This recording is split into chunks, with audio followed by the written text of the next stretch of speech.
Late. There's a vote going on right now that I'm mild interest in, and I apologize for keeping you waiting.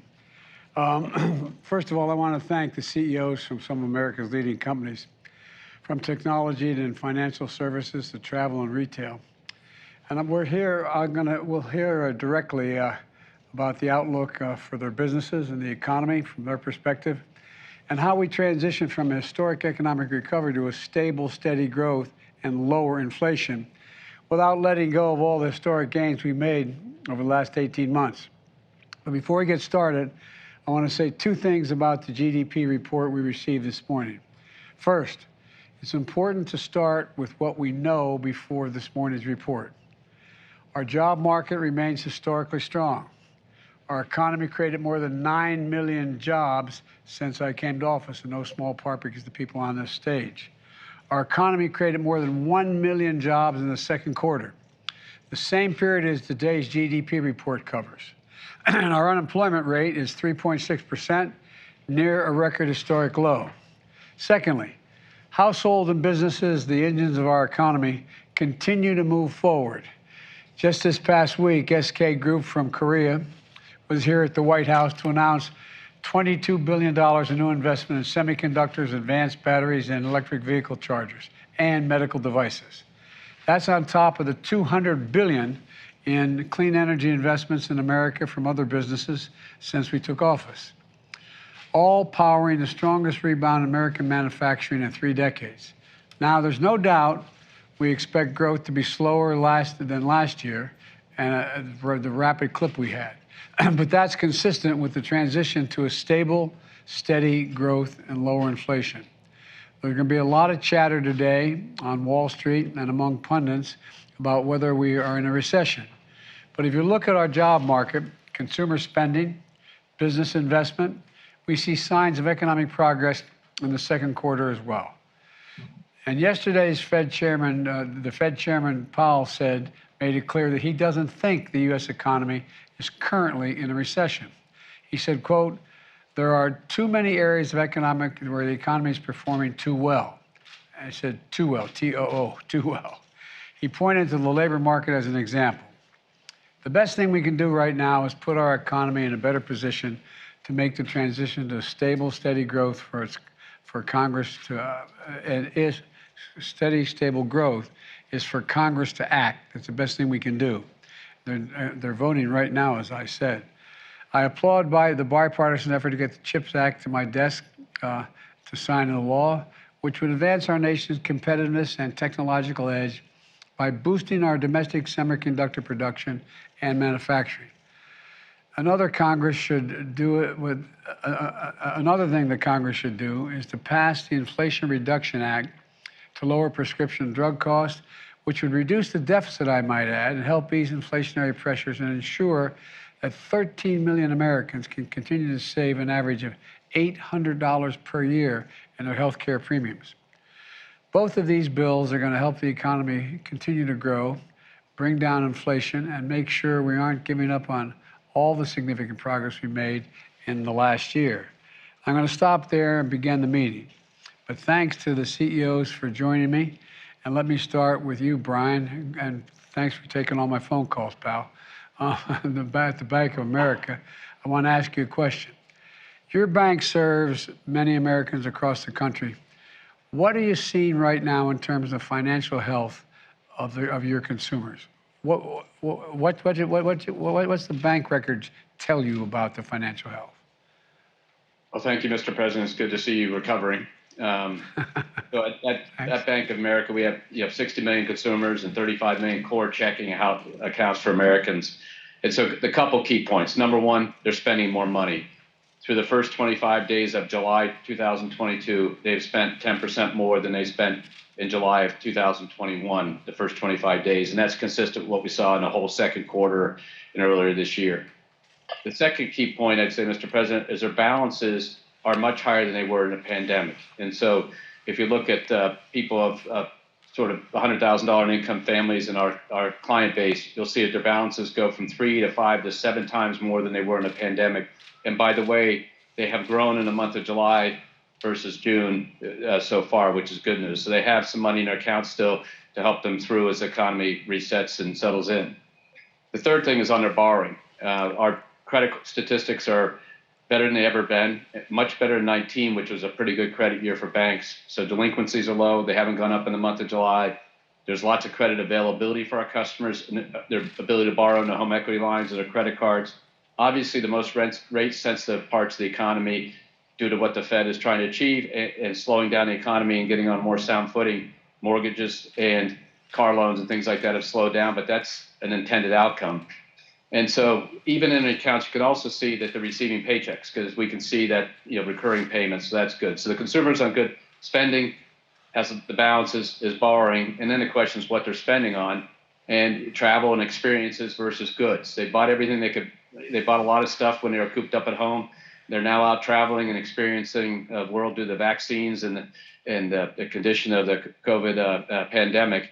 But unfortunately, as you noted earlier in your comments, they've had to spend more on gas. But the good news is, if you look at June versus July, the year-over-year growth has gone from a 40+% growth rate in spending on gas to 30%. So it's starting to come down as you've seen the price of oil stabilize. Then the last thing I'd add is just what's on their mind when we talk to them, the same things you read about in the paper. They're worried about inflation because prices go up. They're worried about rent increases because half the consumers in America don't have a mortgage, so they're renting or paying on a monthly basis. And they're worried about, frankly, a lot of our consumers are saving, putting money in the market, and when market's down. The good news is it seems that we've stabilized on those matters and we go forward. So right now they're doing what we want them to do, which is being employed. Some of the stress is in the system. There's no discounting that, and we're trying to help all those customers through the stress. But that stress has been mitigated by the work that your administration, prior administrations did to help people through the pandemic, and also just the strong employment that you spoke about. Well, Brian, thanks a lot. I really do appreciate and thanks for always being available for your input. I appreciate it a great deal. And now I have a question for the CEO of Marriott, who is very disappointed to hear they're investing in travel now. It's a great concern to Tony. Tony, the travel and hospitality industry is experiencing, it did experience tremendous hardship during the pandemic. But the recovery now is experiencing is a very different experience. Things look really up for your industry right now. And how would you describe the industry today? And how do you see the path of demand through the end of the year? I know nothing's guaranteed, but what's your sense? Well, thank you, Mr. President, for the invitation today. I think what we've learned over the last couple of quarters is really the resilience of travel. And when we look at our forward booking data, we see real evidence of that resilience. And what's interesting, we think about our business through three demand segments: leisure, business travel, and group. The recovery has clearly been led by leisure. And in fact, last year, leisure demand got back to where we were pre-pandemic. But what's encouraging is we're seeing real recovery in the other two segments. Business transient's been a slower recovery, but as we see more and more folks returning to the office, we see continued improvement. And maybe the biggest surprise has been the pace at which group demand has come back. And group, correct. And we fully expected social group to recover quickly with all of the canceled weddings and bar mitzvahs and family reunions. But now we're seeing strong and consistent recovery in business group travel as well. So quite encouraging. We get lots of questions about what's driving this recovery in the face of rising interest rates, high inflation environment, fuel prices, and the like. But I think there's a series of factors. You and Brian both touched on one, which is the elevated savings rates we see across the country. There continues to be deep pent-up demand as a result of the pandemic. I think there's a bit of a psychographic shift away from consumption of hard goods towards investment in experiences, which is helping our business a great deal. And then when we look on a global basis, the continued opening of borders, the easing of restrictions that restricted travel is having a massive impact on our global business.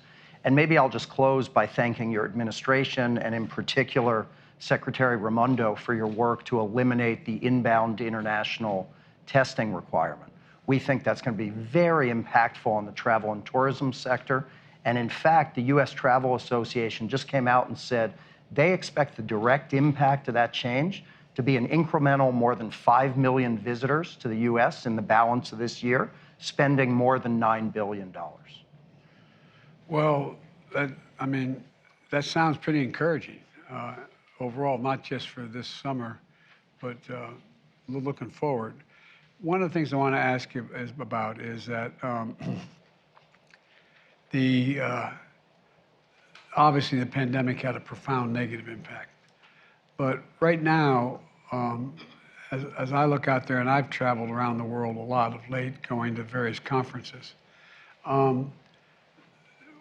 there seems to be a willingness or an inclination for business to travel more. Instead of everybody sitting and Zooming everything, there seems to be in-person movement of personnel in businesses around the country, and I see it more around the world, quite frankly, seems to be on the up. Is that accurate, or is that just a perception? President, and in fact, we see two principal drivers.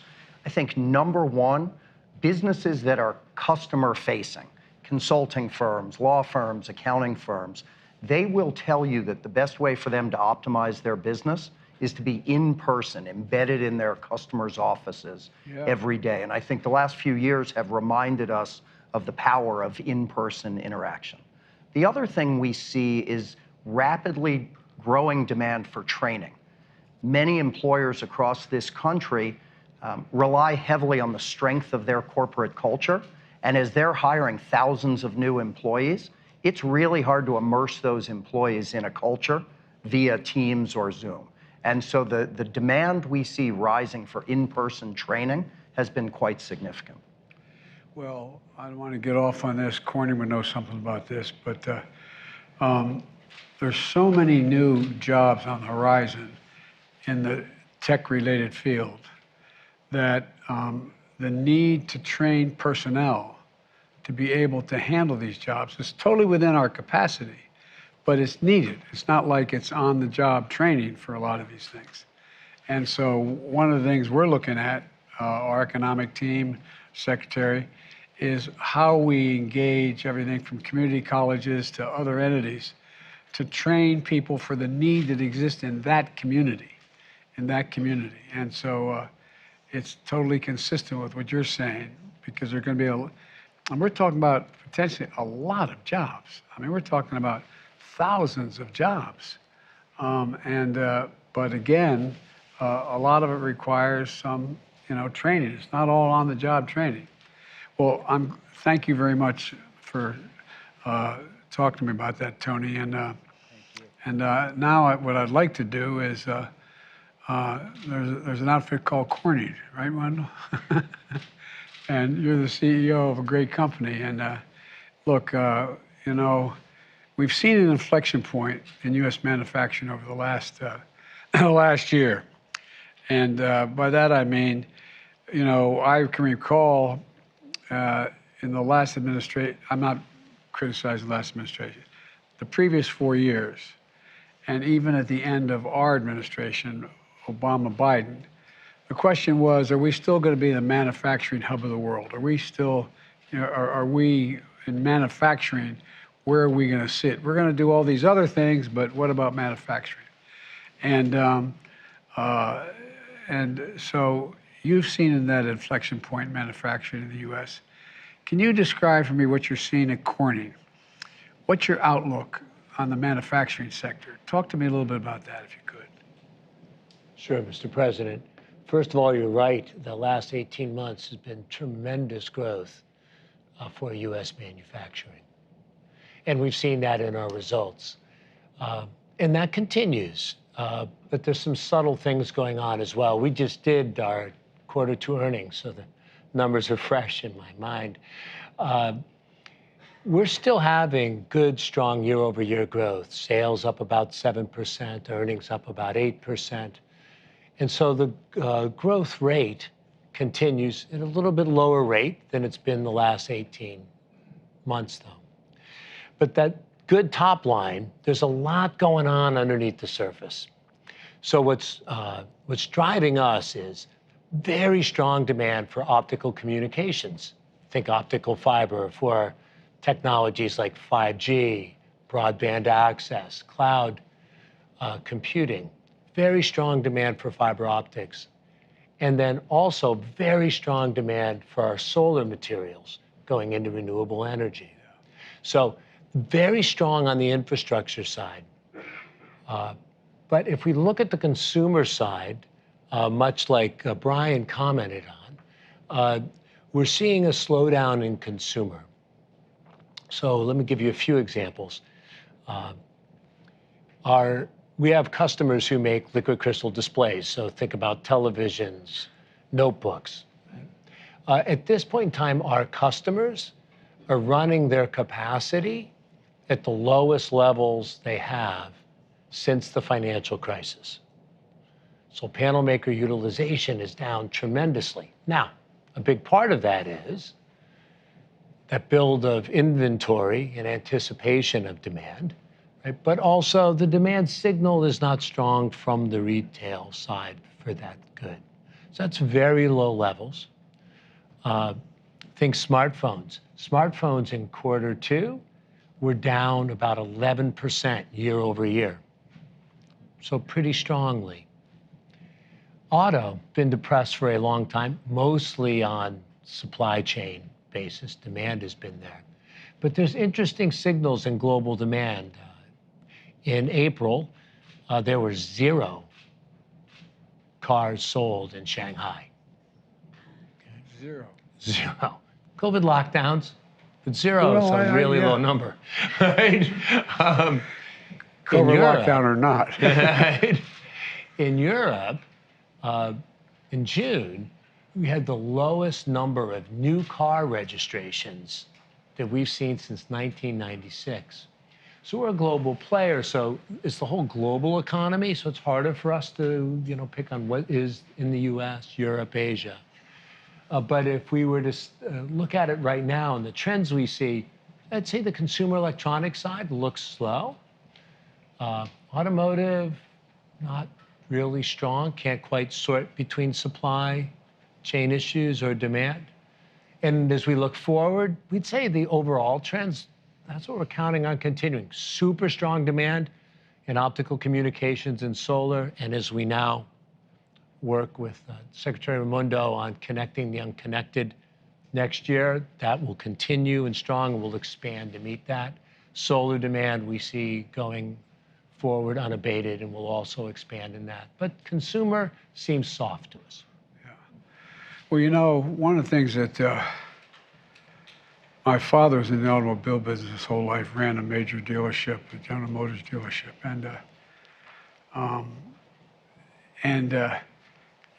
Growing up as a kid, you knew whether cars were selling or not based on tuition and whatever things. But all kidding aside, I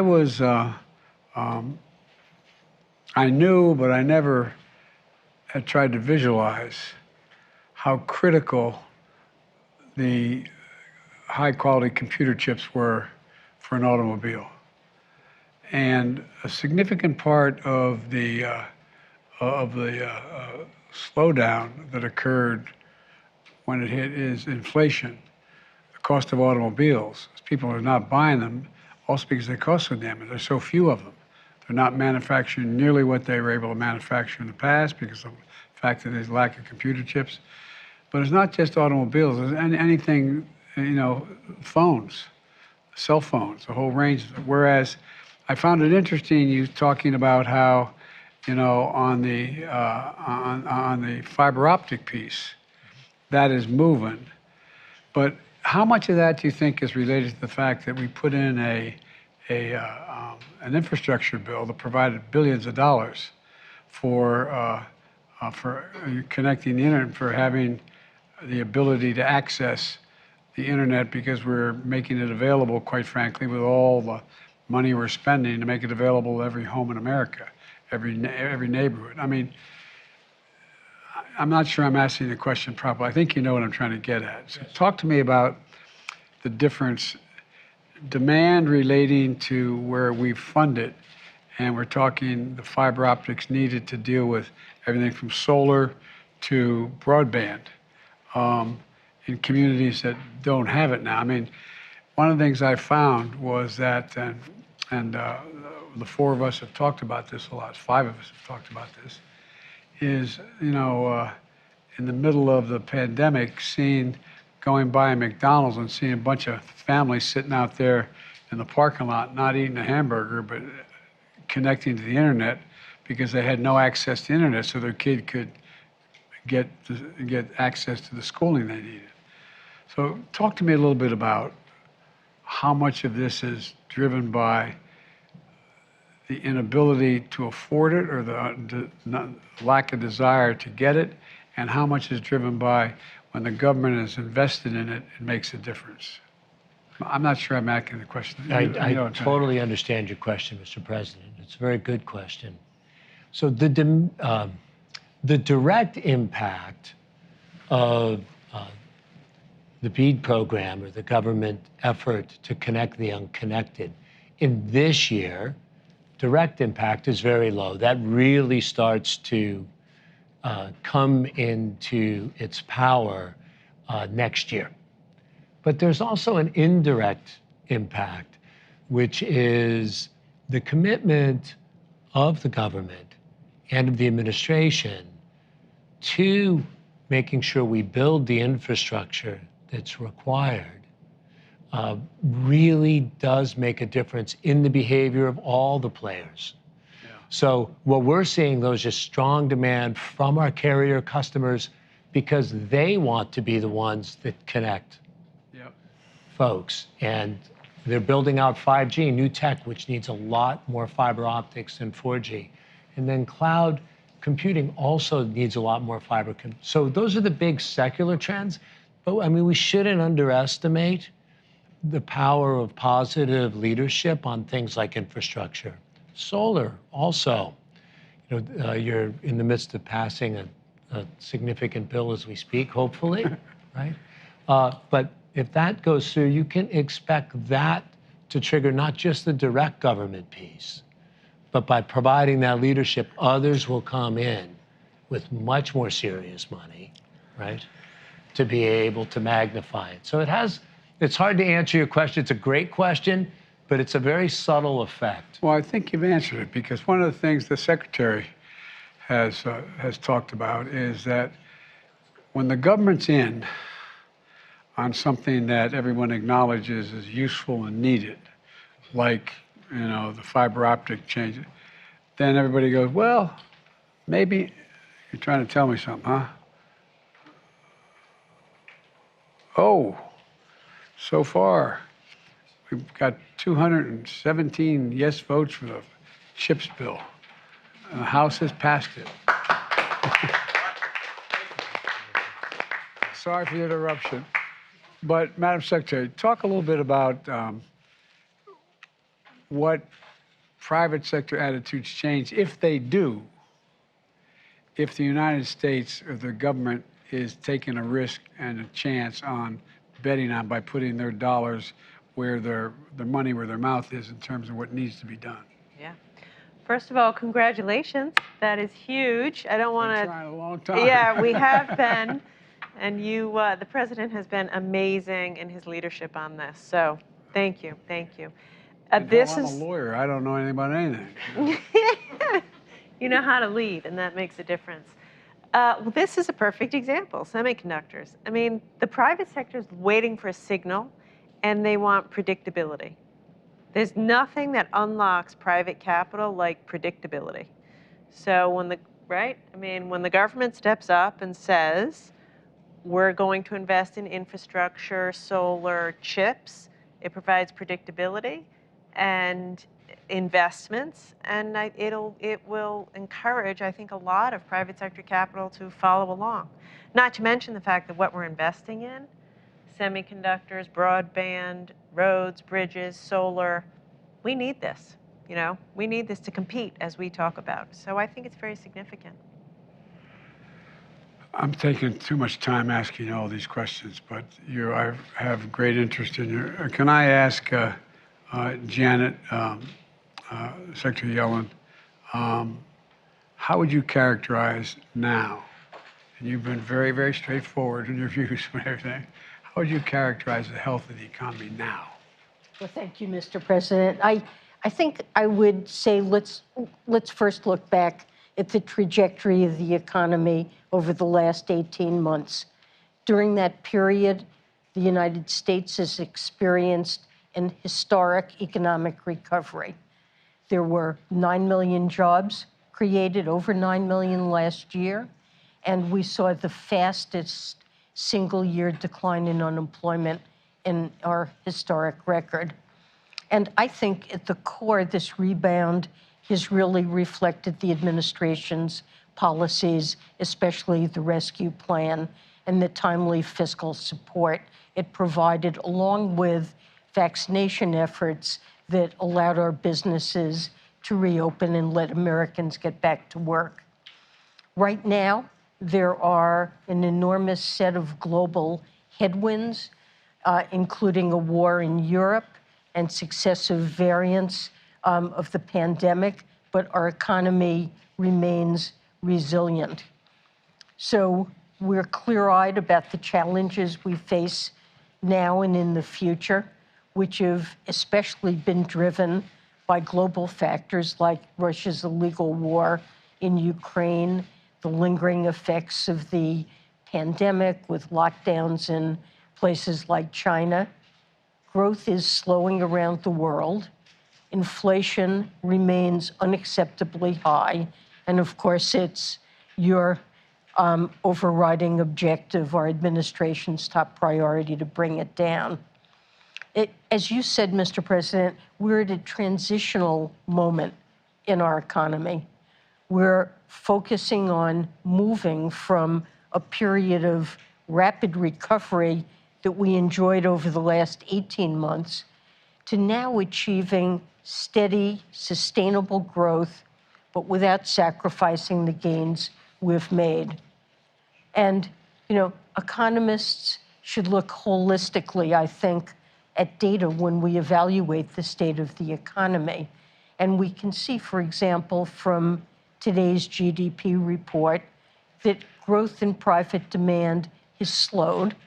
That does indicate an economy that is transitioning to more steady and sustainable growth. But job creation is continuing.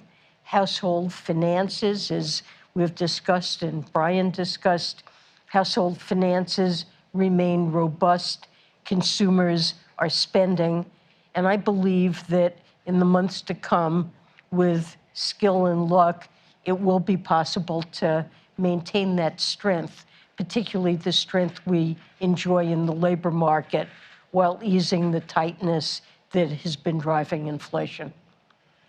Well, there's an old expression, a baseball coach of the Dodgers years ago, Leo DeRocha, said, "I'd rather have Lady Luck sitting on my bench than skill."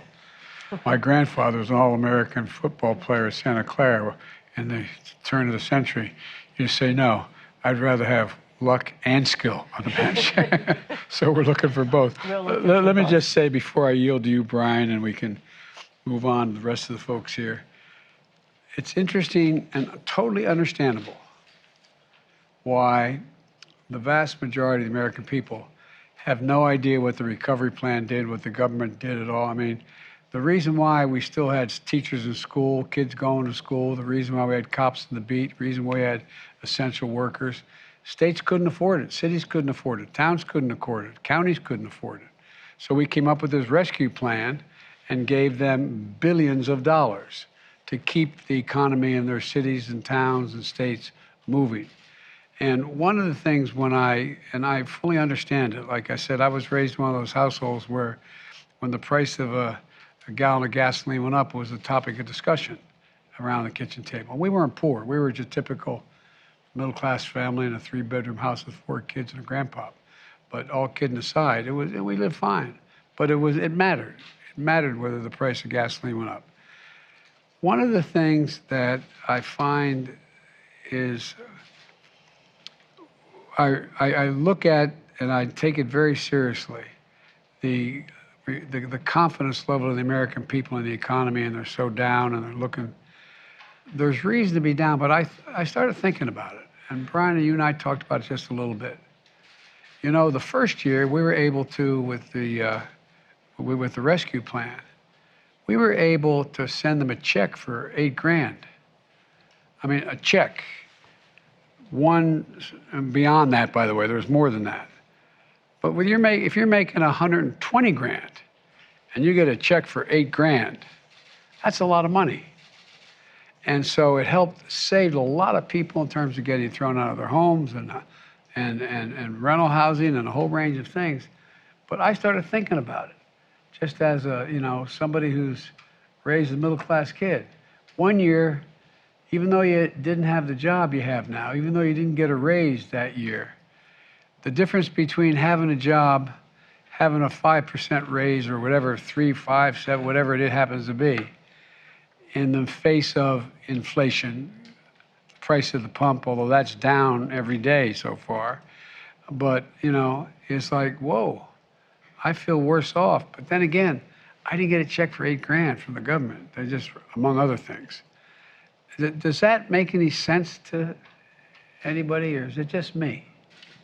Well, it really makes a huge difference, Mr. President, because, as you said, it kept food on the table, helped people take care of their kids, especially at a time when many were out of school and it was hard to work. And the spending it generated put people back to work. And, as I mentioned, we've seen the biggest stretch of job creation that got America back to work.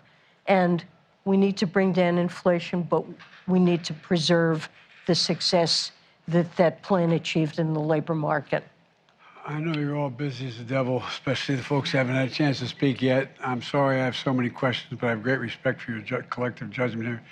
Brian, I'm yielding to you. I'm going to shush up. We're going to transition here and move the press out. But I think on the